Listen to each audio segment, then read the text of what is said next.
Greetings and welcome to Moving Forward, the program where we examine the Trinidad and Tobago music industry and try to propose a proper way forward.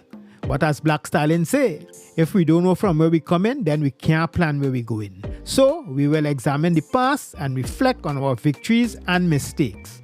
I'm Robin Foster and I've been around in this business as a sound engineer, producer and studio owner for the last 40 years or so. Also hosting is another veteran, Mario Russell or DJ Mario, Downtown Outlaws founder, and he is also a businessman, an avid hiker, and these days a music journalist. Today on Moving Forward, we talk to Carl Beaver Henderson, arranger, producer, and music exec with 50 years in the business. And as usual, Mario, we will go to you as to open the innings. Talk to Beaver. Hi Beaver, nice to see you again after all these so long. So I'll get right into it. Give us a brief history of where you started, probably from school, and we'll ask questions along the way concerning, because I especially is important. I know to be in the business 50 years, it entails a lot of struggle. It entails a lot of hard times. I know that. And, it is important that we learn some of these struggles so that other people could understand the business a little better. So go ahead and tell us the start and how long it was. 50 years is a long time. The early stages, I'll just go briefly. I knew I wanted to do this at the age of 9, put it this way. Some people, it happens gradually. There was a particular evening, I know exactly when it happened. It was about between 6 and 7 o'clock. It's like a spark, a light went off, and I kind of just realized this is what I wanted to be. I obviously couldn't foresee where I am now, but I just knew this is the energy that I needed to travel. You have to understand that I grew up in those days, they would call it an upper middle class house. My old man was a professor on campus. We grew up on campus. So I had choice of different things. I was on my way studying to doing medicine. But that was the plan from school days, from very early. Started in St. Mary's, left for a while, went to the States, high school for a while, and then came back. And I think all that moving around is what kind of made me who I am today, because, especially at that kind of as you would call, sponge learning, your mind is open so much in them teenage days. I was open to so many different cultures, and I was living in the States at the time when Motown was at its peak, James Brown, Aretha Franklin, Supreme's Temptations, Otis Redding, the whole 9 yards. So that had a heavy influence on me.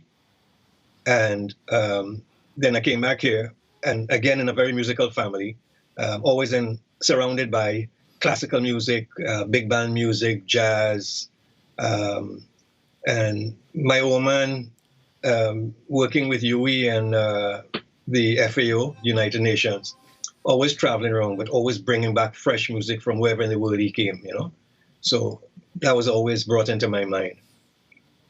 And then when I came back in St. Mary's, the great mistake happened. Robin Imamsha and myself met each other. And up to this week, we spoke about it, It's only when we look back, we realize we created history. But obviously, the time you don't set out to create history, you just do what isn't, I guess, just natural, what your energy drives you from inside. And we were always getting in trouble in class and stuff like that. As a matter of fact, there was a teacher who basically put us at the back of the class because he said, swimmers and musicians, forget it, at the back of the class. So a couple of classes, we were like that. And then, we were jamming music at home and stuff. And then we decided, I was in the choir, we were in the choir, and we decided to do a church, folk mass in church because, at those times, you had to go to church. Everything was every Thursday in St. Mary's.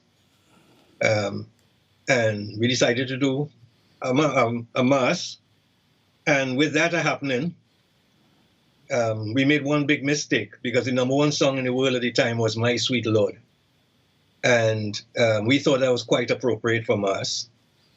And it worked well until we forgot that at the end of My Sweet Lord in the People Roman Catholic Church, we were singing Hare Krishna, Hare Rama. Right? So we were quietly expelled from folk mass.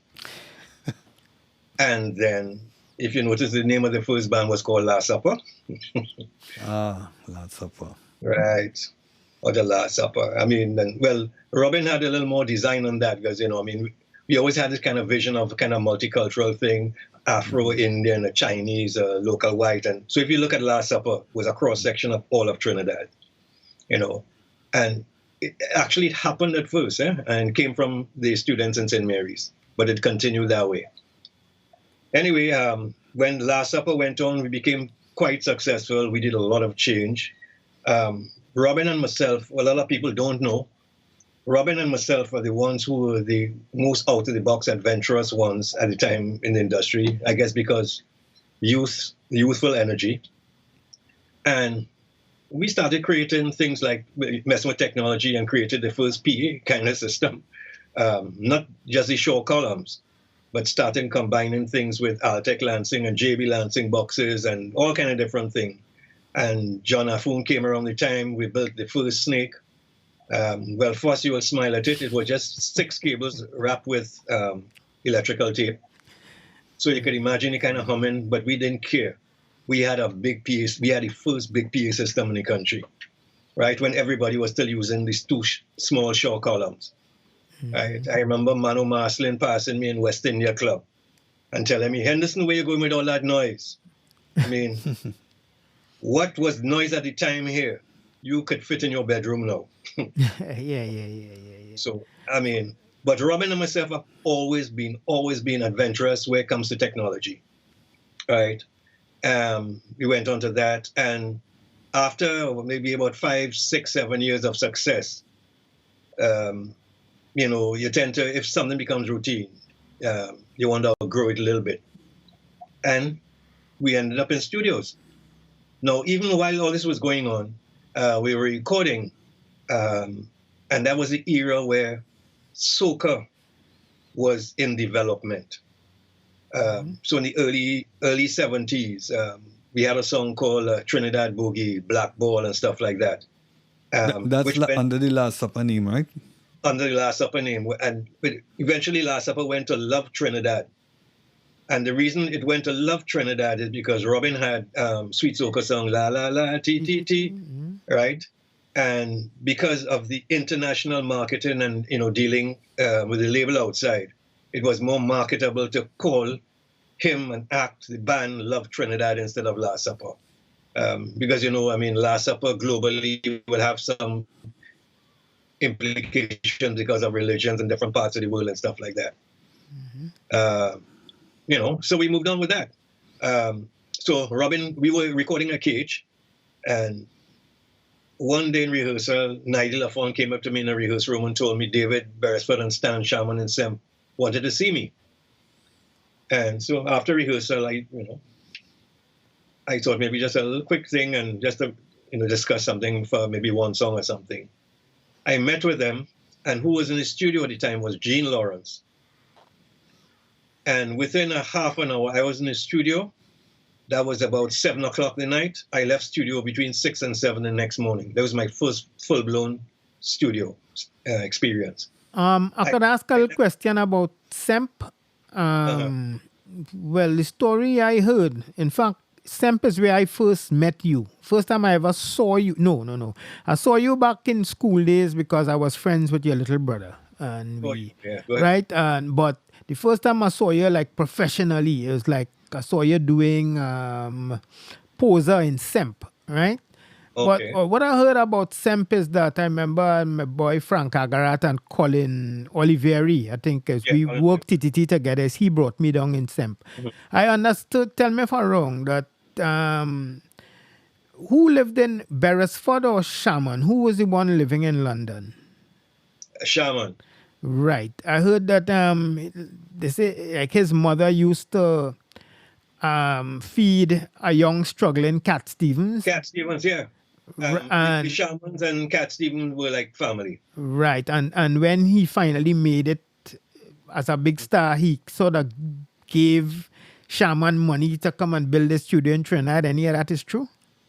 Well, maybe it could have been assistance, but I know obviously you have to have capital to start it. But from what I understand, it was financed by I can't remember, it was DFC. DFC. Oh, all right. Yeah, Okay. DFC. Okay. Because they were dealing with IDC, IDC at the time. Yeah. Okay. And then DFC, I think, were the finances and stuff like that. All right. So probably a little seed money or something. But Yeah. we like to romanticize these stories now. No, but at the end of the day, even if you Yeah. go with DFC, you can't go with your hand swinging, eh? Oh, okay. All right. Yeah. So I just wanted to kind of know that, because I heard them stories, and I was just kind of curious. But okay, so we reached the point where you met Shaman and you met Gene Lawrence in his studio. Continue from there. Well, that first session was the keyboards for a whole album that night. Was Gene Lawrence, Sunset to Sunrise. You remember, I think it was during the last attempted coup. There was a song I think was playing on TV and on radio all the time with Gene Lawrence, Sunrise, cool. Mm-hmm. Yeah. That line was my fullest line I played in SEMP at that night. So anytime I hear it, it just has flashbacks to SEMP that very first night. Yeah, and we completed all the additional work on the album that night. And how they actually called me to do that is because they had used different keyboard players at the time. Gregory LaSalle, an old friend also from St. Mary's, who had a stint with Last Supper too. He had played some stuff. Max Middleton, who was also the keyboard player for Jeff Beck Group, he did some of the stuff. Jeff Beck. Yeah. And I basically came and finished off all additional pianos, synths, strings, everything, because I think Max was starting another project at the time, which I can tell you in a bit about. So he was on that side, he was producing something else. And I think Gregory LaSalle had migrated at the time. And that's what happened. But as we were on there, we're talking about Max Middleton. Mm-hmm. And just yesterday, I called actually, well, I don't know when this will be viewed. Yesterday was Valentino's birthday. And I spoke to Valentino. And one of my best studio experiences ever in life was witnessing the recording of an album, the Jazz Calypso album with Valentino. The jazz version of Life is a Stage and Smokey Joe and stuff like that. Mm-hmm. That was Max Middleton from Jeff Beck Group. Clive Sharman, which is Stanley Sharman's brother, bass player, also played with Jeff Beck. So two of them basically, along with Stanley Sharman, basically directed the album. Still one of the most underrated Calypso albums ever. All right. And this would be about what year? Tell me the year. This would be somewhere by 75, 76. Yeah. 75 cents. Because I remember in London, Jeff Beck had a popular album called Blow by Blow, and I think Richard Bailey played drums on it. A 19-year-old Richard Bailey, So Richard, that was the only time when Richard was moving around with Jeff Beck and O.C. Bisa. All right. Okay. All right. I think but he was still here. I think, and Robert.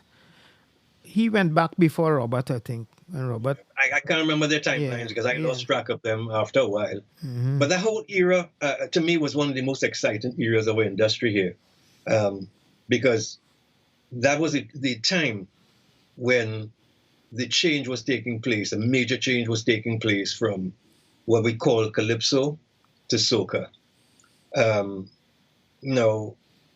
Robin, I think, has done it in his thesis at UTT. And eventually, if we explain it carefully enough, the true story of Soca will come out, right? I'm not taking anything away from Shorty. Shorty planted the flag. But if you notice up to today, Shorty invented SOKAH. All right. Right? we were moving with SOCA. That is the movement we were doing, because it was more of a pop thing to some of us. All right. Well, I would have been probably, 13, 14 years old at the time.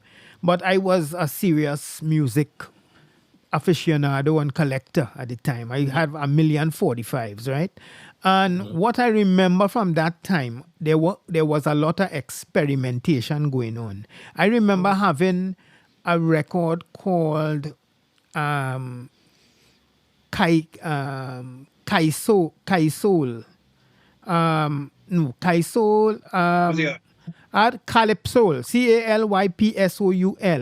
And I remember Clive Bradley had a song called Funkaiso, Funkaiso, right? So there was a lot of experimentation going on at the time, trying to get the music over.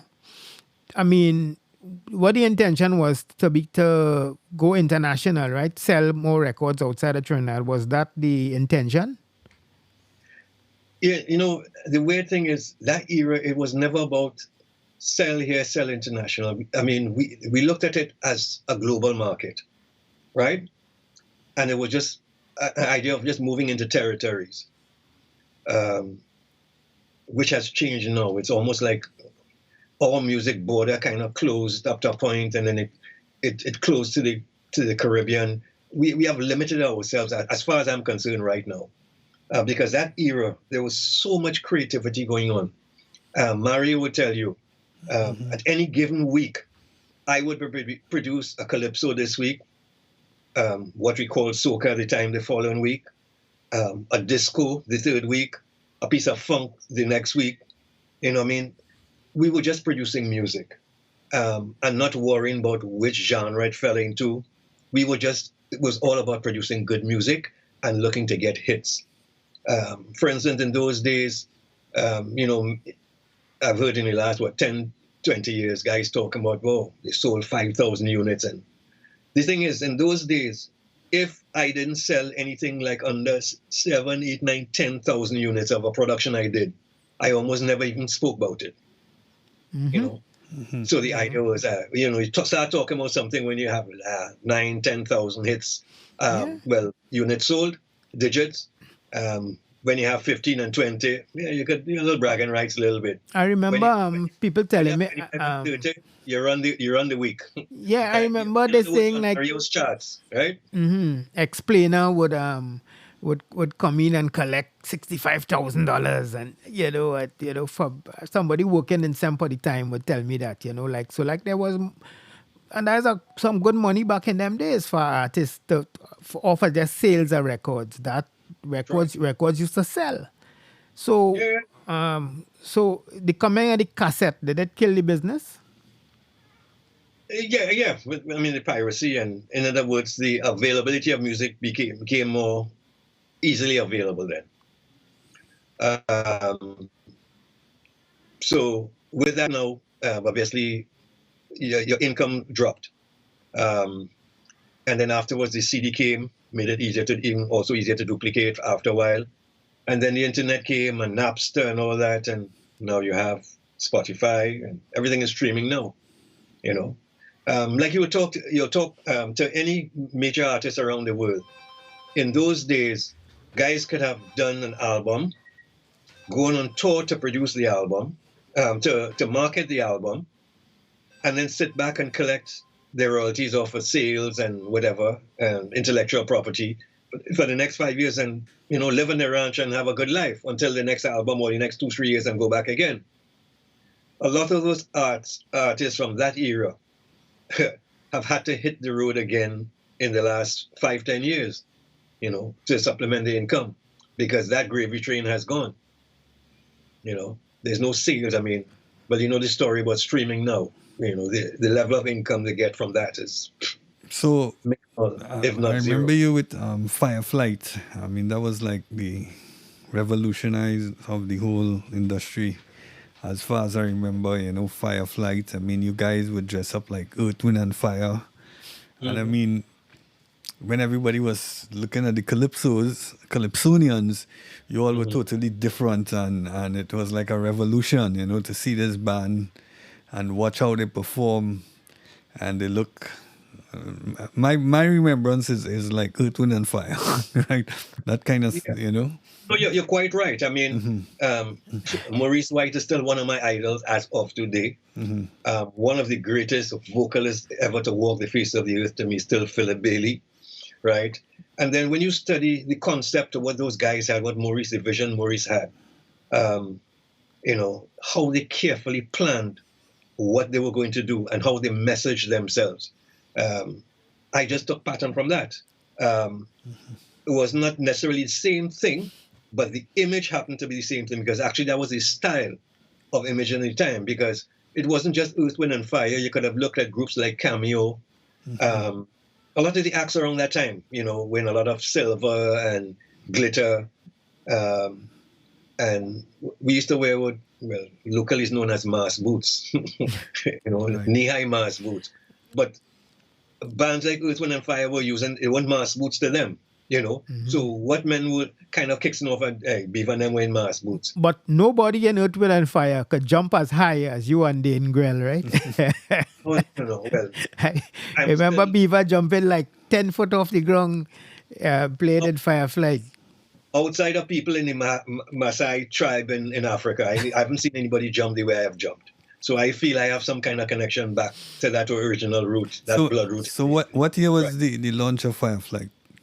Fireflight was 81, 81. right? Okay. Yeah, 1981. It started to be planned in 80 and stuff like that. Because what was happening is, back in SEMP, with the whole surge and movement of going towards soca music, it was happening mainly in two studios, SEMP Studios and KH Studios. All right. But it wasn't really a studio thing. It was a musicians thing that was happening more or less a musicians thing, because musicians were experimenting. So besides Clive Bradley, there was David Boothman, Michael Boothman, Ed Watson had his own sound, right? Robin was experimenting with SOUND, Robin Imamsha, that is, where Robin, his kind of reputation for, at the time, was the best bass drum sound in the Caribbean, right? He was messing audio-wise with sounds. And that whole thing with, African drum, the Indian drum and stuff, and Shorty was around the time in KH. And from what I understand, there was a discussion down there, and Shorty wanted to do his thing, but they were going to limit him to some kind of publishing, and he was not, willing to settle for that. So he left KH and came to SEMP, where I was, right? And that is where he did an album. I think the first official album of soca, I think, was Endless Vibration. Endless Vibration was done in SEMP?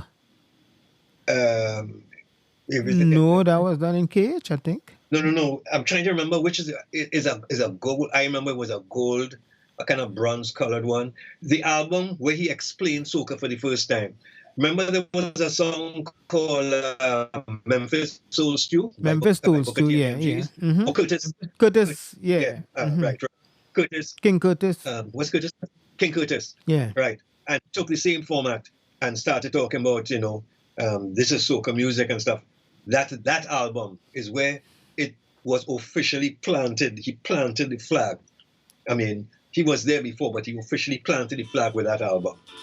Well, Mangal Patesa was explaining to me that he said Shorty told him that there was some guy called Narayan living next to Shorty, that Shorty used to hear him playing this dolak, and Shorty took the bass side of the dolak, the boom boom, and tell them to play it on the bass guitar, and then they took the and basically that kind of boom boom boom became what we call the soca bass, coming out of, right. And Pelham Goddard also said that he think it has credibility to that, because he even did some of that, like with Super Blue and thing, used that kind of dolak kind of sound, that fusion, right? Indian music. Again, you have to understand. All right, so let's deal with the evolvement, I should say, the evolution. Yeah, no, but I wanted to use a different word, evolution, because it was so intricate and cross-thread. Like What Trinidad, happened- yes. Hmm. Yeah, it was like a parallel thing going on. Shorty definitely was creating his SOKAH, right? Right. But that started in KH with what they were experimenting. He was part of the experiment. Robin was part of it, right? But although they were kind of moving forward, they weren't moving forward collectively. So everybody was in their own little creative space. Mm-hmm. And I think the change came about is when, I guess, for business purposes, Shorty wasn't willing to give up his rights for, I guess, maybe publishing and under their label kind of situation. But his thing was SOKAH. Right. So Mangal was saying the beat he took. Hold on a second. Sorry. KH Studios, because they were starting to deal with international labels and production. And that's one of the things when Robin did La La La TTT, right? So Sweet Soca Song. SOCA was, I think, from understanding, for marketing purposes, was the sound of the Southern Caribbean. All right? It wasn't soul calypso. No, it was the marketing name was the sound of the Southern Caribbean. Because remember, around that time, Casey and the Sunshine Band had the sound of Miami. Okay. You remember? So everybody, then they had the sound of Philadelphia, MFSB, TSOP, sound of Philadelphia. So everybody had a sound. So this was going to be, from what I understand, the sound of the Southern Caribbean. Okay. But some of us were just doing music. I was not interested in name, and I was just creating music, All right. So there were marketing people who were deciding, names and stuff like that. But even though you spoke about the bass drum, doom, doom, doom, doom, what was actually as important, if not more important, was the second note of that bass you're talking about was the floor tom. Right? Because soca at that time was really almost like a team, same thing with the bass is playing, and the first note was either on the first or second tom, or sometimes the snare, and the last note was on the floor tom. So you normally get like doom doom doom doom doom doom, Okay.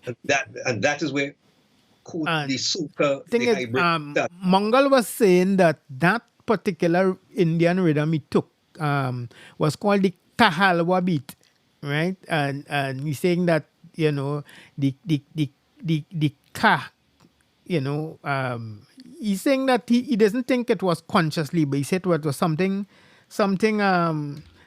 mystic that Shorty. Although Shorty didn't particularly know that there was something, in the spirit realm then about that. Yeah, but let me tell you, at the end of the day, those syncopated things, have history back onto the other side of the world, right? Because it came from the Dolak and stuff, but then again, you'll talk to Martin, who has it down to science, where the original African rhythm was dub, dub, dub, dub, dub, dub, right? When you say Martin. Raymond. Oh, Martin. Right? Okay. Yeah, I would not even, try to go into detail. He has studied that and given names and dates and stuff like that in history. So in other words, the original rhythms, one of the original rhythms coming out of Africa was that. And they claim that rhythm is which on all music is done. That's what they call the that's the clave. That is the what right. That's what it was a Orisha rhythm basically from Nigeria, but they said the Ghanaian fishermen brought it back to Ghana, and it basically this is a pop pop pop pop pop pop pop pop pop. The Spanish call it the people in Cuba they call it the clave, right, which is kind of the basis of all popular music. Yeah, but there's a reason for that too. If you listen to Spanish music, that is what they played on the instrument, the clave, the two little wood sticks. Tick, right, yeah. Tick, Yeah, right? but the beat itself. Yeah, and you listen to that, listen to the sound of Miami, for instance. No, yeah, they say everything is the clave. Right. Everything is those five Yoruba notes. Remember George McCrae, I get lifted. Rocky Boat. No. That was Hughes Corporation, Rocky Boat. Yeah, Rocky Boat. Rocky Baby. Yeah. Right? I get lifted. Yeah. They actually use the clave to open the song. Tick, tick, tick, tick, tick. Right. Yeah. There's so many different hybrids of it. No, Alright, yeah, so no, yeah, that but now- no. with There's that a now- good documentary the BBC did called Five Notes That Changed the World, and it's the changed whole the world. story of that. Right? Yeah. You could And Google it. Next side now, on the next side with the Dolak, well, somewhere along the line in the very early of Last Supper, we interacted with East Indian musicians, and then plus Harry Mahabir was a dear friend of mine, and then Harry Mahabir was in SEMP recording almost every month, that kind of situation. So the Dolak, you almost like, even when guys cutting, you always waited for them to settle back into, there's a kind of a lock that they do. Once you settle that, then you can play anything on top of that. If you go back even before, I could say Shorty planted the official thing, in Last Supper, Robin myself, we had something called Black Ball, right? And then Trinidad Boogie. We were using Dolak and that same kind of rhythm, in 72 and stuff like that. So just to show you, there was movement from us who just came out of school. There was movement from Clive Bradley, who knew no boundaries whatsoever. There was movement from the Boothmans, because remember the Boothmans had Rockefellers, right? Mm-hmm. And they were starting to experiment outside the box also too. Ed Watson, who was on the next end of the island, used to listen to a lot of Venezuelan stations because where he was in Carinash. So he had that influence of Spanish music, So it was all coming together, nice gel building up slowly but surely. Right? And that is how it moved out. I want you to do something for me. For the people the kind of non-music people and stuff, define what makes something soca as opposed to normal, regular, traditional calypso and like regular 4/4 type, American type music that be popular music. What's the difference? What makes something soca? All right. Nothing makes anything. Everything is what it is, basically. Part of that movement was into soca. Well, the change at the time it wasn't called soca. Part of the movement for the change was when it was strictly calypso. At Carnival time, sure, you have your tent, your social commentary and stuff, but then you have your up-tempo calypso, right? And that rhythm was, the bass drum was doop, doop, doop, doop, and was almost like kick and hi-hat almost, and the snare, drummers did different things, it depends on the drummers. But basically the root of that used to be, with the tempo calypso, was doop, doop, doop, doop, doop, doop. Right, and the bass line used to follow, was like a chord symbol. It used to follow the it would actually follow the thing. We used to call it walking bass. Right. Right? That is why calypso in those days was considered to be jazz. On a global market, was considered to be jazz because of the kind of bass it had. So that doop, doop, doop, doop. So you could go and find stuff like Kitchener and Sparrow and all them stuff and melody. You find the bass line used to be doom, doom, doom, doom. It's like a walking bass in jazz. Right, yeah. It what Pelham call it chord symbols. All right, exactly. Yeah, okay. But again, the change from that was because as a performer in that era, the big kicks for us as musicians was to watch foreigners coming at Carnival and couldn't dance to the music because they couldn't find the one. They couldn't find the backbeat. Right. Because when you have doop, doop, doop, remember the old thing about the tourists can't whine? Mm-hmm. It's because they couldn't find the one and they couldn't find the backbeat, the 2 and the 4. And that's what happened basically. Right. So our music is 1 and 3 or what, like calypso was what? 1 and 3?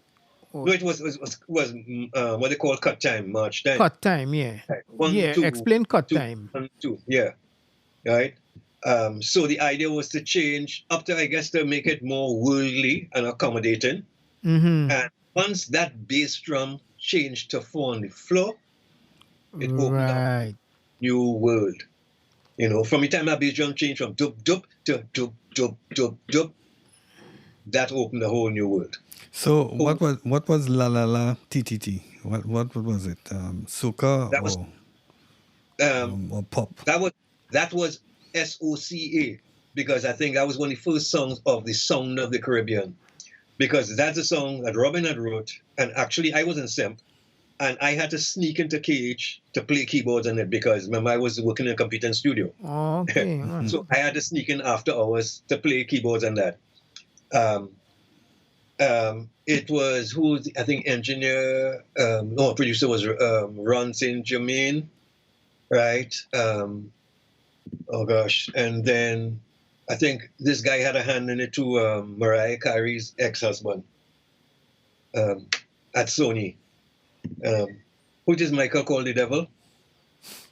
Wait. But it wasn't Casablanca Records. That was Casablanca. on? Yeah, it was Casablanca Records, right? Right. I think Ron St. Germain was that, but this other guy had a hand with it too. Because remember, those guys went at the. I know the guy you're talking about, man. Huh? But that he used all the great session horn players and stuff in New York on that. Right. Yeah, but you know who sang background vocals on that? No. Background vocals in La Ratititi is Donna Summers. Yeah. So I heard. Wow. Yeah. Am I frozen there? Yeah, you're frozen, but don't worry. We go unfreeze you just now. All right, no problem. So things were happening with that. And around the same time, not long afterwards, there was an album done in SEMP in 1976 for Carnival 77. Now, I was known as the new kid on the block, as a synthesizer specialist more so, right? So a lot of things, all I played keyboards. They were better pianists than me, But for instance, when you listen to Maeve and Dave recordings, all them strings and synth, that's me, right? A lot of the synth strings and stuff in that era was me. That Carnival album, 76 into 77, Sparrow's Boogie Beat 77, was produced, arranged by Alvin Belfast. And Belfast was one of the forward-thinking ones ahead of me and wanted me to do synthesizer. So at the time, I had limited synthesizers. We only had two in the studio, a synth machine and a mini Moog or micro Moog. And I rented every synthesizer from Harry Mahabia, the Indian Orchestra, right? And I lined it up there. When it was time for me to put my parts, Sparrow decided, Calypso music don't need that. It's like, I can't be Calypso, so you're not putting it on, But out of that album, if you remember, there was a song called Carnival Woman. Mm-hmm. Carnival Woman, right? We had a deal with CBS, Sony at the time, CBS. And we were releasing stuff for them down here, and they were looking at stuff that we were doing. They took Sparrow's Carnival Woman and did the first 12-inch disco remix, right? And that was a big thrust. It wasn't really taking on much here, but it made an impact in the minds of a lot of people in North America, in the club scene, where Calypso was starting to move into that space, Right. We just never followed up on it here. I'm glad we reached there, because there's the whole crux of this whole program. All right, so you're saying we were in fact exposed to all the big international record companies at the time, right? So why we didn't make that jump? Why didn't we go to number one on the Billboard charts then? Like, why we never crossed over per se? Like, Look, in terms of like sales and getting airplay on foreign radio stations and stuff. All right, that is $1 million question through the last 20, 30 years. Again, I've been asked that. When I look back at the experiences I have seen around me and plus mine, my thing is, coming from that era to then, we lost track of how diverse we are. And we almost kind of keep pigeonhole ourselves into, this is our culture, and this is our culture, and this is our culture. We are what we are. We're not only Afro, we're not only Indo, we're so many different things. We are funk, we are pop, we're this, we're that. And that era, we were producing so much music of such diversification. It was unbelievable. Like for instance, I can't remember who the artist was. There was, I remember I produced a piece of funk music, a 7-inch for a guy, and was very much like Earth, Wind and Fire and stuff. The guy was a decent vocalist, but the track was a bad track. It got some airplay on radio. And I remember CBS had wrote back and said they wanted the track, but they did not want the vocalist, right? Because they thought the track was very, it was banging, but they earmarked for another artist. The guy who did the original thing, the writer and the artist at SEMP, he refused to let it go. Because he told CBS, unless he's the artist, he's not really letting the song go. So things like that have held us back. And then you have things like, all right, at the time, what you considered calypso or what you considered soca, if a foreigner comes and tells you they want to do something with you, you're almost, a lot of times, the mistake a lot of people made was trying to dictate to the foreign market what they should do. In other words, the artist wanted to produce the producers, right? Now, I could understand, I am creative and I hold firm to this, cool. There are some people who will hold firm to that. But if you're going commercial, you have to delve into what you're doing to facilitate certain regions, certain pockets on the planet, right?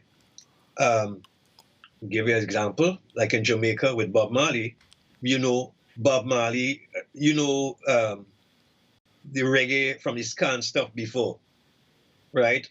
From the blues busters and guys like that, and the Johnny Too Bad. When Island Records came into Bob, they record their stuff and they send it to London to finish. Correct me if I'm wrong. No, you're not wrong at all. They did. Right. In fact, Richard Bailey played on a lot of those early Bob Marley records. Richard told me he was 16 years old and he said he played drums on the original Stir It Up, Richard Bailey, at 16 years old. Yeah, but the thing is, at the end of the day, I think from understanding, that's where roots rock reggae came from. The roots was in Jamaica, and the rock was done in London.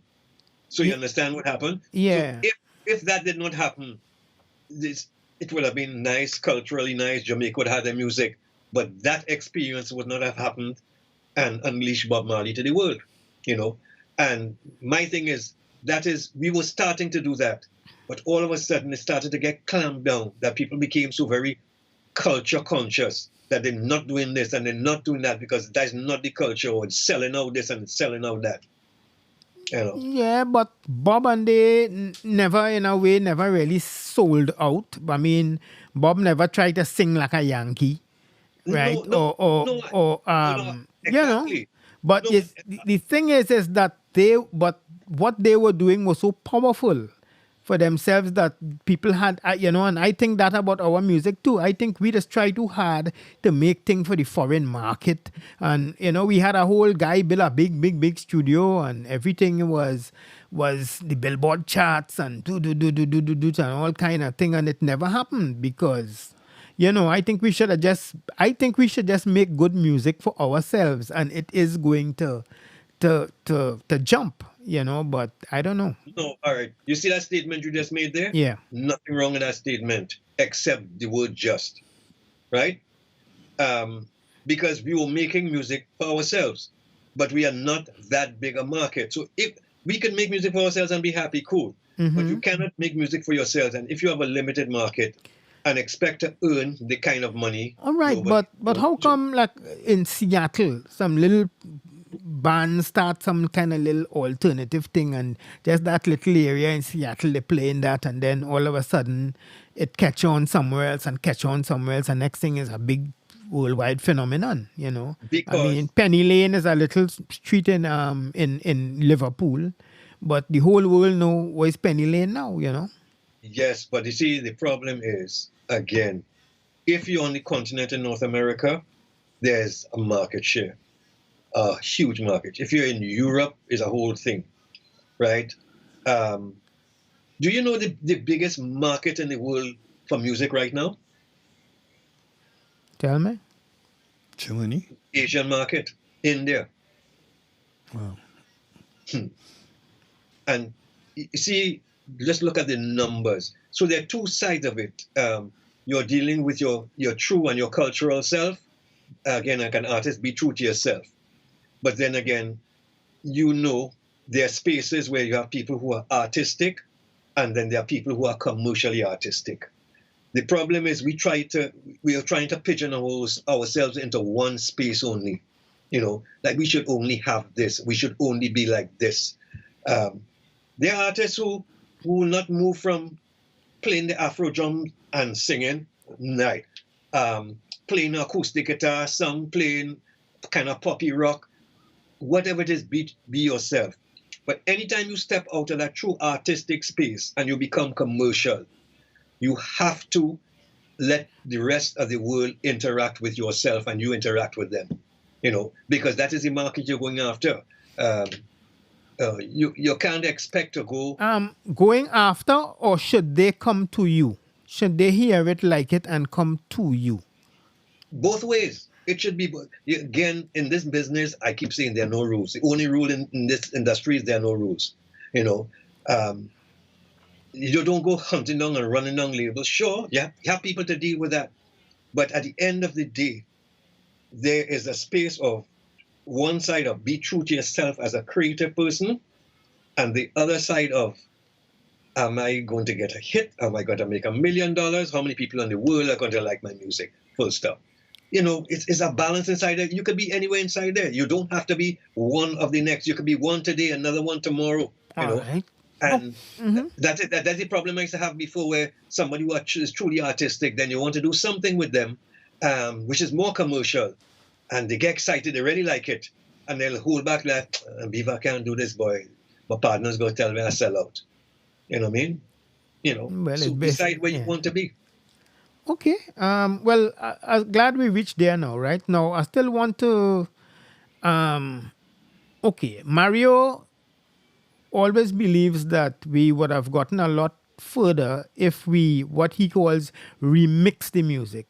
Now, remixing...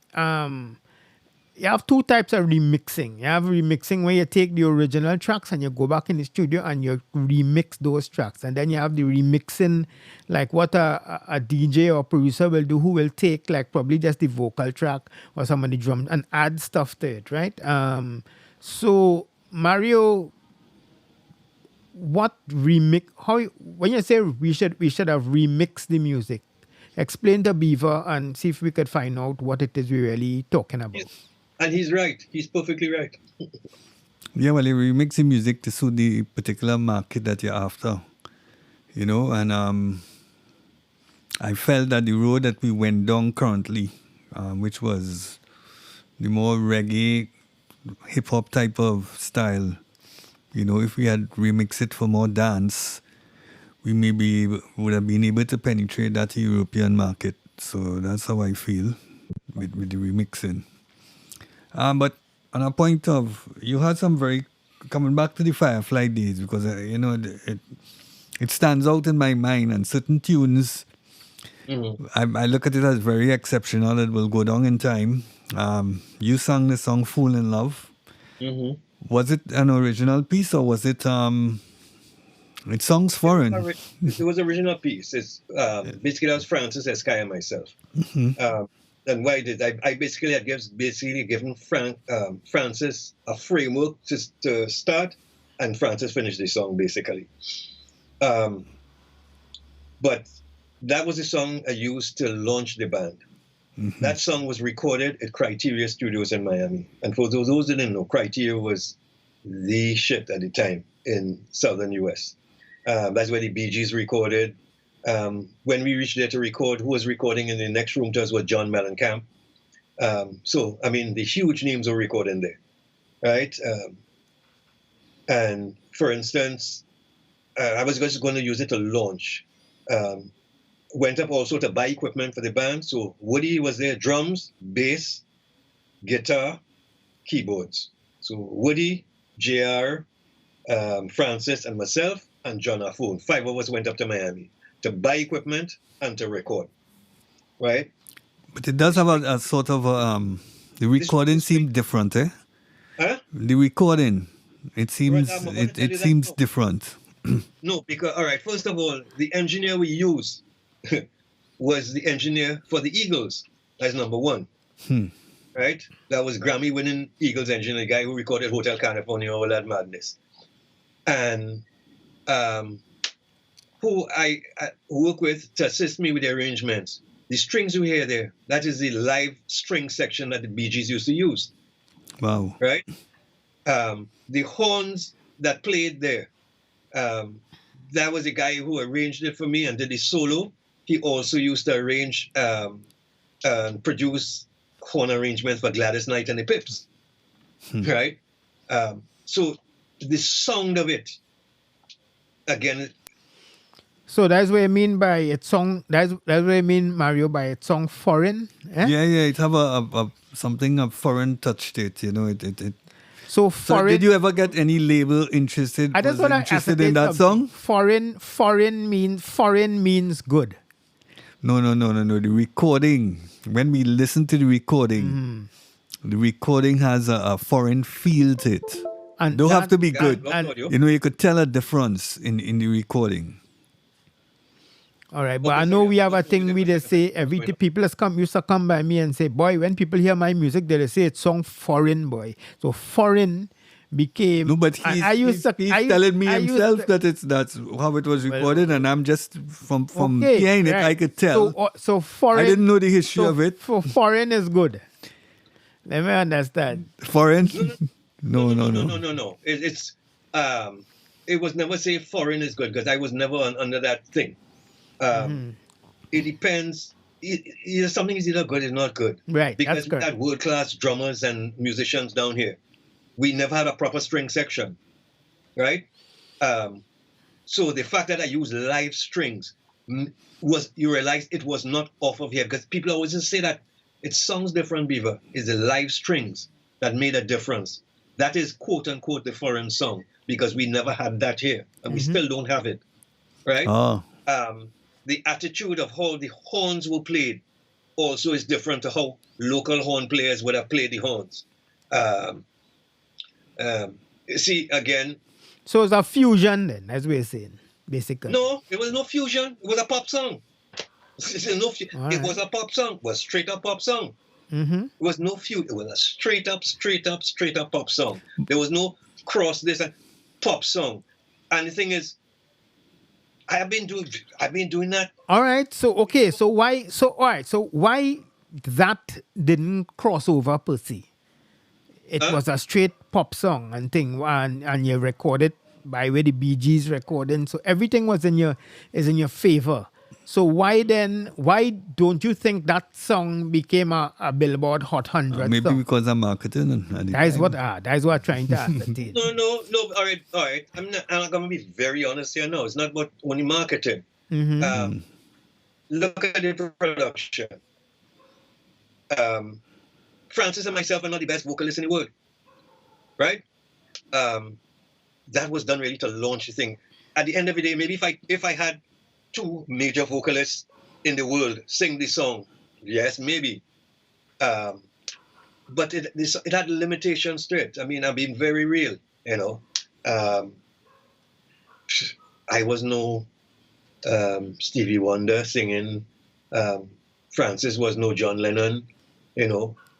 We did what we had to do. We did our best, and we put forward, and it was there for a purpose, you know. But coming back to the remix thing, if you study the success of Madonna, right? And if people remember a guy called Jelly Bean. Yeah, he used to produce remix from Madonna. Yeah, when like Madonna, that era, when Madonna released a track, within 2 to 3 weeks, there's the uptown mix, there's the uptown Italian mix, there's the crosstown Puerto Rican mix, there's the downtown funk mix. In other words, they remix for different markets, just exactly like Mario said, right? And that is what we never did. And that was coming back to what I'm telling you, that we still today keep pigeonholing our stuff here, and if it's for Carnival and it has to be there and you can't change it from you have to spread your love, man. You have to spread your love. And unless you do that, you're not going to get hits. So what has happened in the process over the last 30 or so years is people from outside have come and experienced what we experience and extract from what we like and what they vibe off, and they do exactly what Mario's talking about. In other words, they remix the identities of our music. All right. Okay. What I'm trying to ascertain, the hindrance to the music, was it more, as you suggested there, the production or the marketing of it? Like we spoke to David Rudder said he thinks the music was okay and things and stuff, but the record companies and stuff made mistakes, and basically it was a marketing thing, right? And you are saying it's like more, we pigeonhole ourselves, so it's a production thing. It's both. It's both. Explain. For instance, the remixing thing is a marketing thing, right? If I sing la la la la la la la la la la, and behind that la la la la la, I have a calypso rhythm, la la la, I could remix it to soca rhythm. I could remix it to dub and bass, right? Dubstep, drum and bass. I could EDM, reggae. That is part of marketing. In other words, you decide how you want to shape your product for different markets, right? So it's part and parcel, production and marketing. But a lot of the artists and producers were just afraid to step outside their comfort zone, I should say. And even though if you know you don't step outside your comfort zone, you should allow other people to work with you within a marketing environment to take your music. It is somewhat difficult to. No, I would say it's impossible, and anybody in the business will tell you this. You cannot predict a hit. You can't just sit down and decide, I'm going to do something, I'm going to create a hit, and it's going to go to number one. Unless your checkbook is reading, that you could spend, you could buy your way to the top, right? Well, we had people who thought they could buy their way in, and that didn't work. So no, but you see, buying your way comes with attitude also. Checkbook alone doesn't get you in. Attitude has to work alongside with it. Classic example, Ganja Farmer. Right? Let's hear about Ganja Farmer. Ganja Farmer is, Jaron Woodruff brought this young, quiet guy to me, Marlon Asher. He said, Beaver, I have this young fella here, from the hood, and you have something happening with this song here. I mean, I heard it, and I heard the potential, something in it kind of, it could work as a producer. We did it. Actually, I was one of the last productions I was working out of. Remember Shell Shock's room at Sound Basin? What we call Shell Shock's room, the purple room upstairs. And that's one of the last productions I did on my rig inside there. When I was mixing that, I had played it for two of the top radio station program directors were inside there at the time. And yeah, Beaver is nice, but once you hear that but, you're not getting any airplay, right? So eventually we guerrilla marketed, and it came back as a hit. I don't want to go through the whole story there. But what a lot of people did. Now go through the story, we have time. All right. After I'd mixed in, I realized it wasn't going to happen here because the policy of radio stations at the time were they will play any reggae from Jamaica or London, but they will not play local reggae, right? Because you had guys like Surf, we used to be around Song Rev, and them. Those guys were quietly always doing a little reggae in little home studios and stuff, trying things in their band room, but local radio will refuse to play it. So realizing that, what we decided to do was guerrilla market the song. And after I was just duplicating CDs, the normal $5 and $10 CDs by hand, and just handing it out to maxi taxis and taxis. Then Jaron gave it to the pirates below KFC, the network. In other words, we used who were fighting us, the pirates, to our advantage, was guerrilla marketing. So radio stations hadn't got a clue this was happening. And we also sent it outside, and it really broke in New York. Right? Tell us how that happened. Huh? How did it break in New York? What caused it to break in New York? No, we sent it up there. I mean, it's marketing. Break when I mean break in your break on the Caribbean market or break on the radio station out there. Okay. Yeah, it wasn't in like we forcing the party because Marlon wasn't touring yet, right? I think it was Hot 97, one of the main stations, right? Mm-hmm. The station started one or two of the hot stations because of connection. A couple of DJs, played it, and it just caught on like wildfire outside there. No special marketing, no money passing, no nothing, just... Nope. All right. Right. So, all right. So it's just, I mean, how you get it into the hands of these DJs then? Send the CD up, my friend. You have to understand, this is before the internet. Okay. Yeah, Right. no, I understand. Right. So it's send up a CD, FedEx up a CD, special mail, a couple CDs here and then stuff like that. No, but you got it in the hands of somebody who knew the DJs personally to give it to them? Yeah. I'm just trying to see what the mechanics is of the It had to be personal connection. So in other words, you couldn't just stay here and send it to somebody. Look at it on the flip side. Somebody out there who has some kind of power in the industry get a CD from somebody in the part of the world. He will have his assistant listen to it and kind of brush it off. You have to know it's who you know, who knows you kind of situation. Still, it's part of the marketing thing and managerial thing. And because of that success, we have a network globally that is we can pick up the phone and call certain people on the planet in the industry.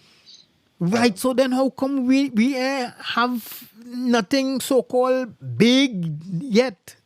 No, because in other words, all right, for instance, if I had to pick up the phone and put it in the hands of a certain person, like for instance, I have a friend who said, he's huge in industry.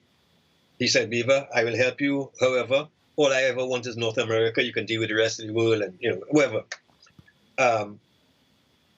You don't walk into those doors every day, open and close like that. In other words, you have to make sure you have a product that is good enough that when you get that one chance or that one or two chances, you don't embarrass yourself, or you don't want to be turned away and kept turning away next week. Eventually, they'll start to ignore you, right? So our production values have to go up. All right. Let me ask you your business if I could. How much pieces of Ganja Farmer would have sold? Oh, I lost track of the numbers. Well, ballpark. No, we were the only people. As a matter of fact, I had to get back them numbers from Gerald because we had a pressing plant open for a year just doing that in New York, doing vinyl. Right? Oh, vinyl. Ganja Farmer went on vinyl on a label in Jewish writing, in I think Japanese. But the success of Ganja Farmer was helped because it was on vinyl. And that it kept that authentic vinyl sound for when, I guess, that kind of Caribbean urban sound happened. You remember the year it was? The year? Huh? The year Ganja Farmer came out. That must have been, I think, about 2000 and when, boy? 2004, 5, somewhere around there. I can't remember. I just lost track of time. But, all right, I've said it already. So the trick in Ganja Farmer is this. Ganja Farmer in reality is a soca. Forget Marlon Ashley top. Ganja Farmer is a soca piece of music at 80 BPM. Oh. And that was the secret in Ganja Farmer. You understand me there? Yeah. Yeah. So, I have a question. Go ahead. Okay, so do you think with the music now, it's too tight? Too many lyrics. I know long time when you all used to produce music, you would have a lot of instrumental pieces coming in between the songs. Right. Do you feel that the production now is just vocals and it lack that little instrumental piece in the songs? What do you think about that? You're quite right. I mean, you're asking me answers, and I think that is part of the problem with today's soca music. Not that you can't do it, but you can't have all your tracks doing it. You know, because the argument is, well, the artists are working to win either a road march or a soca monarch or a chutney soca monarch. So this is the formula, and you have 5 judges with criteria. So you're producing your whole career to suit those 5 judges with the criteria of a sheet in front of them, right? Look at all the other music in the world. So your creativity is being stifled to suit this particular thing? Big time. Big time. Again, I'm not saying don't do. I mean, that is festival music. That is for Carnival, right? The problem is too much of the market is concentrated on the festival. Well, it's the only thing that really making so-called big money. You know? Yeah, because they're pigeonholed into that. In other words, if you were doing it out, all right. When I started doing jazz on the beach in Tobago, people tell me that would never work. In other words, you have to step outside your comfort zone. You know, you can't say this is the only thing that's making money. That was not making money like that before. In other words, Calypsonians were making money before. So how come Calypsonians are not making money today like they used? Times have changed, but you have to open the market. You know, and again, for instance, we are the only culture I know on the planet that, for instance, you have soca now, they would tell you Calypso dead, right?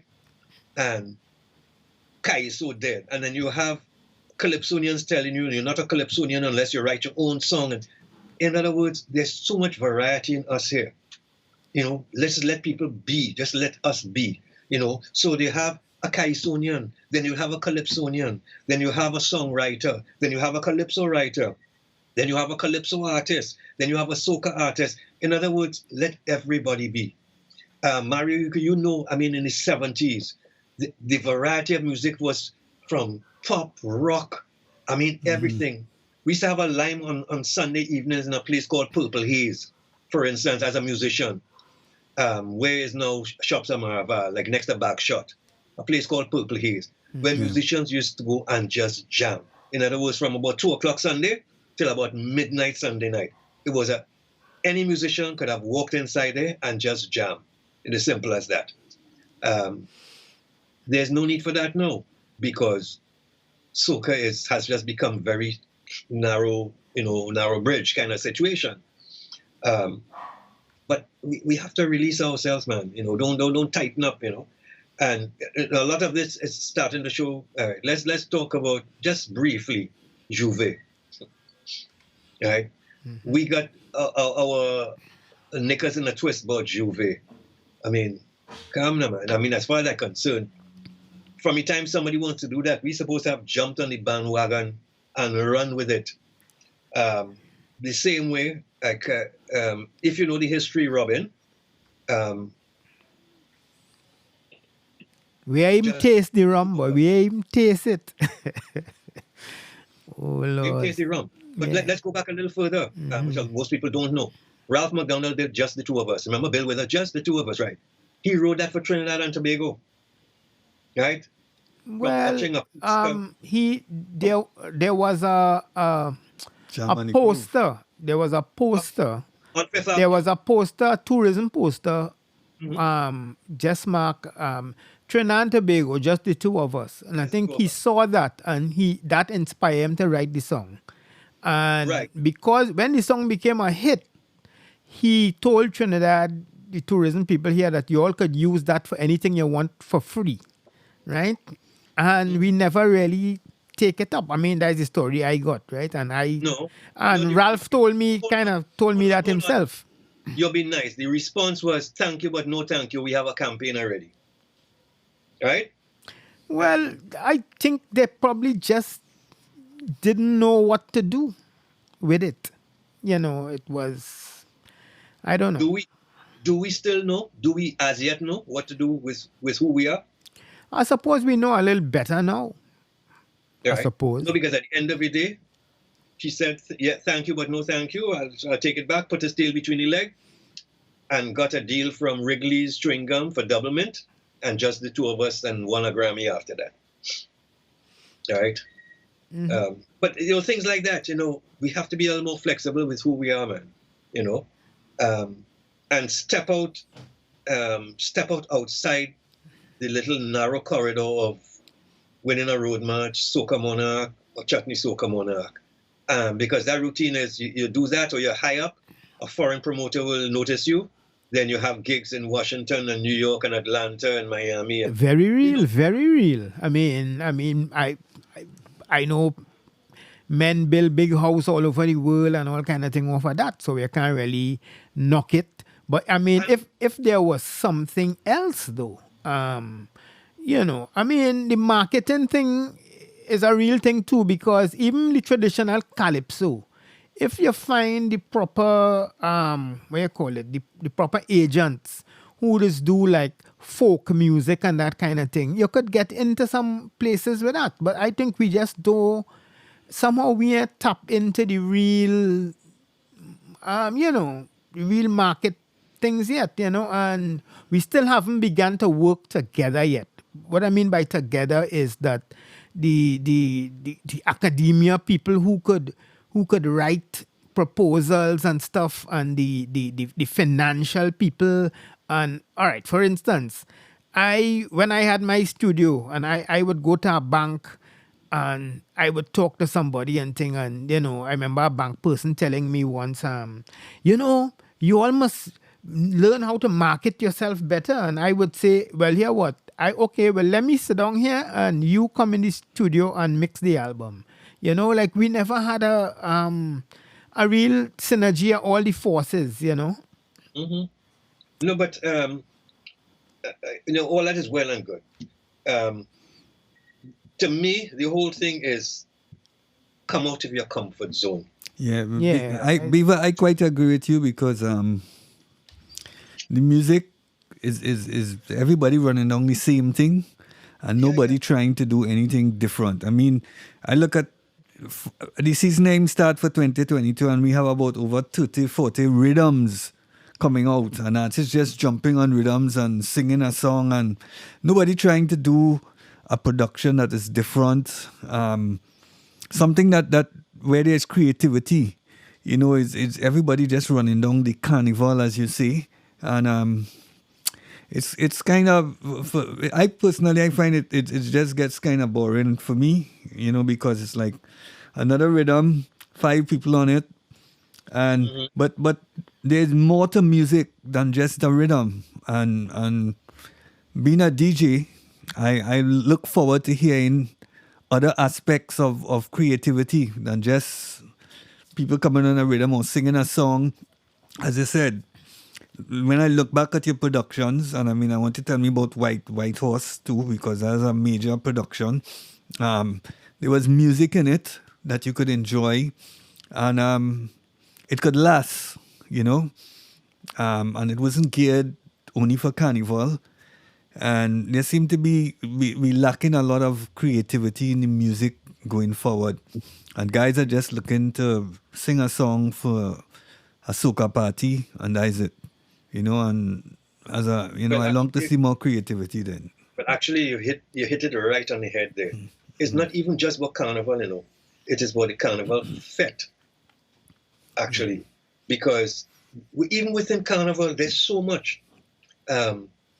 There's calypso, there are different, styles and things of calypso. Some of them we have kind of shoved or killed or thrown in a corner.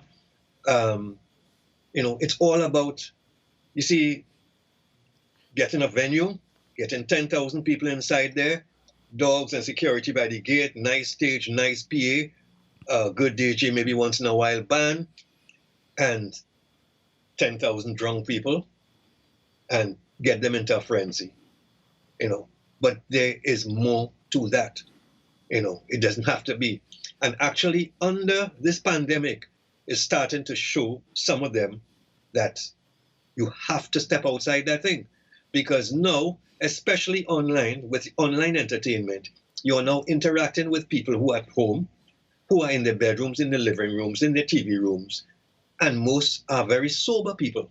They're not drunk like they're in Army Fed, you know. So you have to produce music for people who are also sober, right? Because I always keep saying there are three things that drive the music industry, and always been: chemical, alcohol, and weed, right? And soca music drives the hardest end of the alcohol spectrum, right? Like EDM will drive chemical and stuff like that. But we drive the hard alcohol, the puncheon, the white oak, in the hot sun, no chaser, because I started doing surveys years ago and started to realize when you ask people if they enjoyed this fete or they enjoyed that fete, the answer is yes or no. And a lot of times the yes is because they were drinking. The no is because the bar wasn't too hot. They not, you know what I mean? It goes hand in hand. I'm not knocking it. It is what it is. But step outside that space too, And all right, Mario, you remember the show Kool and the Gang and the Savannah? Yeah. That was the first. That show broke a barrier that year. Because I remember I worked with John on the PA system at the time. That show broke a barrier. That was the first show that had soca artists. I mean, main soca artists out of Carnival performing like that, right? Kool and the Gang was the headliner. But in that show, I can't remember all the artists. They had Nelson, Super, Duke, Chalk Dust. I mean, spectacular. In other words, they broke that wall down, right? And this was, right after Easter, something like that, or Glorious Saturday. The first night you could have something after Easter. Shadow was the man who really did break that. They used to bring Shadow on shows all through the year, and he used to mash up. No, but I'm talking about, but this concert was the kind of flagship concert that, in other words, signify that the industry has changed, right? No, Shadow is we could do a whole 2 hours with Shadow. Yeah. As you said, 2 hours, we going on for a little while, and right now we in a state of curfew. So we should wrap up in a while. But all right, so as we reach here now, Beaver, your expertise, what is the way forward? We moving forward. You tell us the way forward. Diversify. In other words, stop hiding who you are naturally, number one. Do not try to define yourself as only a soca artist or an African artist or an Indian artist or you are creative people. We are in a melting pot, a creative melting pot. Why is Trinidad, for instance, the biggest reggae market? Why Byron Lee used to come here every year? In other words, Byron Lee will tell you, for instance, that his rest of the year will not be successful unless he came here for Carnival. There's a reason for that. We have a source of creativity, but we are denying ourselves a bulk of it. Simple as that. We have to expand into different subgenres of soca. Go back and start in. Now, I'm hearing people are producing pop and other stuff, but it's not hitting the airwaves. It's not, in other words, it's not marketed, right? So there's pop music, there's rock music. Remember this joint pop, Orange Sky. I mean, even after the days of Last Supper and stuff like that, right? Even like with Fireflight, during the heyday of Fireflight, Carnival week, I will drop a Kool and the Gang and flatten a party with it. One Earth, Wind and Fire, something like, and flatten the party with it, right? Guys are afraid to step out of their comfort zone. That comfort zone is very much like a sing, get popular, get run up the islands, Atlanta, Miami run. But the runs them guys are doing, we were doing that run 30 years ago. Nothing has changed. So they cannot. But as my father used to say, while the grass growing, the horse starving. How could these while we doing all this stepping out of comfort zone and stuff? How the artists eating? No, in other words, all right. because you're stepping out your comfort zone, don't mean that you can't still work in your comfort zone, you know. Okay. Right? So in other words, all right, you have a ready market, right? You're not going to reinvent the wheel, my friend. All right. So, all right. After Carnival, you do your thing for Carnival, right? And you know you have a run, the thing, and it ends up in Miami as the last event, and then you come home and you start the cycle over again. Somewhere inside there, before even Carnival, record, if you're doing an album or an EP, put 1 or 2 tracks outside of the box, right? Things that Mario, other DJs, Lyndon, people could remix and take to a different space, different level of market, right? You know, you speak to guys and some of the guys feel it, that I a wasted song. It's not a matter of wasted song. In other words, you have to invest in yourself. You have to gamble on yourself, right? That try something else, you know. Don't just stay in there. All right, sure, you build your house, you get a nice fancy car. If that is what you want, cool, not vexed with you, right? But do not complain if something else doesn't happen. It is not going to go to the billboards unless there's a whole collective thing within the industry here. Thank you. You know? Right? We have to work together, friend. Right?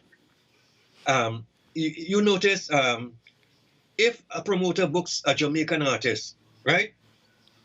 Jamaican artists say, well, if you're booking me, you have to book 2, 3 of my brethren, the younger ones coming up, right? Why we can't operate like that? You know, with that togetherness, you know what I mean? In the last 50 years, I'm not calling any names. There are times when artists, well, almost accidentally break new boundaries, you know, new markets, get to perform different parts of the world, and keep it a secret for themselves for a couple of years until somebody finds out about it, you know? And when, like, the promoter, producer on the other side asks them, who else in your country can we get? They will tell them, I'm the only one, like this, you know? In other words, play selfish and keep the market for themselves, you know? So unless we get together, and if everybody doesn't want together, at least they should have some kind of a decent team, forward-thinking team. It can be done. It's not hard, you know? I mean, I have tried. Well, the mistake I have made, I have tried to work outside of the team, because when I realize sometimes you're going on the road and you realize all of a sudden it's you alone running this race, you know? And then you make investments, you lose the shirt off your back. When you think at least there's a movement with you, people will just say, nah, that ain't gonna work, and they leave you hanging, you know, leave you stranded outside there. But not to say I'm gonna give up, but it will happen when we collectively start to work.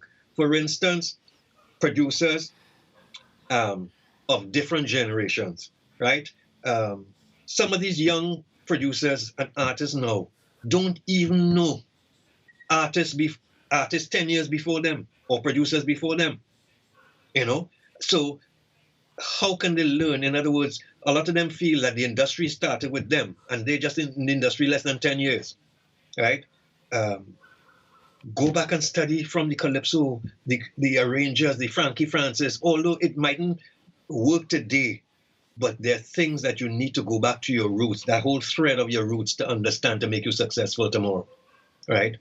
So unless we have the creatives, the writers, the technical people, the management, now in a digital world, you have digital specialists, you have, well, actually, Mario and the likes of Mario and Lyndon have become even more so important in the industry, where, like I keep telling people now, is no longer just a musician to produce a hit. DJs basically have rocked their space into that sphere right now. So it takes a team. It takes a whole team. But everybody has to be on the same page and be non-selfish. That's the only way it can work. All right. Well, You cool. can't be fighting yourself. You can't be, you know, we're in a pandemic, right? I mean, and this is not politics. Right now, look at the country. And you go on the social media now, is everybody, Trinidad and Tobago has graduated more doctors in the last 18 months than anywhere else on the planet, and scientists. We are specialists, and we spend time on social media fighting each other instead of trying to get there. This is the problem, or this is the challenge. How can we do this? You know? Okay. Beaver, Teamwork. boy, Teamwork. Mario, you have anything else you want to ask Beaver before we go? Yeah, one more thing. It's something I look forward to, Beaver. You, Francis, and maybe some of the older guys, because you all are not only artists, you're musicians too. And I know you're talented musicians. I look forward to see you guys probably producing an album one day, if that is possible. Getting together some of the guys and doing something and producing something, and let's see how it goes. Oh, no, With- I have shut out nobody in my career. But it was where, their space is. At the end of the day, all right, for instance, who has the most history with me is Robin Imamshah, right? And Robin and myself will when I say cross, we'll interact now, and then we mightn't interact for another 5 years or 6 years or 7 years. It happens. It doesn't happen. It's not a matter of forcing it. But it don't have to be singing it. It could be jazz. It could be something, something that you could leave of value for people to check out later on. You know what I mean? It could be, because a nice calypso piece in jazz would go down pretty good. There's room for the market is starved for some of these things. There's room for everything right now. It's a wide open market, right? No, people have asked me before, why have you stopped producing? I haven't stopped producing. My thing, I stopped releasing because there was no way to put it, at the time. Now, the whole digital revolution has changed that game, so now I've started experimenting, poking at things a little bit. And, well, actually, just before the COVID hit, the game was about to start. It kind of slowed me down a little bit. But on the digital realm now, I can do things I could not do at any point in time before in my career, right? I don't have to depend on a radio station or television station, anything or anybody right now, right? We have developed our own platform. So I have my own platform. I can do what I want now. I can go out to the world, right? Eventually, I'm going to invite every and anybody in the industry who wants to join me, come join me, right? And it's not a matter of, I'm telling you, it's just, you can come and join. This is the direction, and we're in a digital world, right? So what you're talking about, co-productions, and that is the platform I'm talking about. Because a lot of times I've done stuff, and then when you realize a radio station tell you, well, Beaver, we can't play that, that is not the station format, and that is what I was bouncing up for years. So when you're thinking of going outside the box, stations won't play you. Example, Ganja Farmer. So we had to do it outside and come back in. As a matter of fact, for the first, 3 or 4 months, when Ganja Farmer hit here, everybody thought Marlon Asher was a Jamaican. And we just kept it a quiet secret. That was part of the marketing strategy, right? And they were calling Jamaica to book him outside, But I must give kudos, though, to the out-of-the-box thing. No, I'm not saying that the only ones, but I've been following quietly. Kes, the band, have been making strides in that direction. In other words, these are the guys that, even though they're in the carnival and still earning the carnival food, they will go on a university tour, or go into some little place in some little part of the world. At the end of the day, they are one group of guys, and they think about it, and they execute it along those lines. And that is the way we got to start thinking, friend. Okay, so Mario, you're good? Yeah, well, I really look forward to the album. If it ever could be done. No, don't look. Whoa, hold on. Yeah. It is no longer an album, right? It's a flow of music now. Yeah. It might come in singles, it might come in EPs, it might come in album. In other words, it's just I'm not looking for a hit. I'm looking for good music. Exactly. Yeah. All right. Look at this way, a river of good music. Yeah, Yes. yeah. Right? That's what we're looking Hits for. would come in there, in that river. Of If it comes, it comes. But that's not the focus. Nobody can predict a hit, my friend. Anybody who tell me can predict a hit, the line outside the studio, the production office, must be from here to China. I remind me of a joke with Clive. They say some guy come to Clive Bradley and say, Clive, I had a song for you to produce. Is that a hit? Is a real hit, boy, Clive. Clive says a hit already, and the tech producer said, well, don't bring it by me, because if it a hit, you're going to say I spoil it. Right? Exactly. All right. So with that, Beaver, it was so good, boy, and your perspectives and things are so nail on the head. So glad to talk to you. Right. So yeah, moving forward. All right. That's how we going. Hold on a second. Let me ask you. Three of us here, right? Mm-hmm. What is your specialty, Robin? Sound engineering and hearing and storytelling. And storytelling. Mario, what's your specialty? In music, disc jockeying. Disc jockeying. Disc jockeying? Yeah. Are you into remixing and stuff? Yes. Right. I make a deal here. I will come to two y'all, and three of us will do a project, and I'll show you in the future what I'm talking about. All right, great. I am publicly making that commitment here now. All right. Well, I have a lot of ideas I could give you. Yeah. As regards to the type of song that I would want to hear. You know what I mean? And what I would look for. Mario is all right. That's the problem. So, for instance, if I put myself now in a young, upcoming, cheeky producer, Mario, who's Mario? Mario could tell me what to do, right? In other words, there's a generational disconnect, and that's the main thing. But besides that, even within the generation, there's a disconnect. There's a kind of people put themselves in isolation pods that I am the all and end all. And once we stop that, trust me, the river of good music will come and the hits will come. All right. Well, good. All right. So, Mario, we good, right? Yeah. So, Mr. Beav, it was thank so you, nice thank you. speaking to you, sir. My brother. All right. Have a good night and make some nice music. And I'll hold myself to my commitment with both of you all. All right. Cool, man. Okay. All right. Okay, be good. Right. Yeah, man. All right. So, Mario, boy, we had Beaver. Good show. All right. I think we're going to do Robin Imamsha is coming up soon, so we could expand on it a little bit, right? So, okay. So, that was moving forward, and we will be coming again soon. So, look out for us.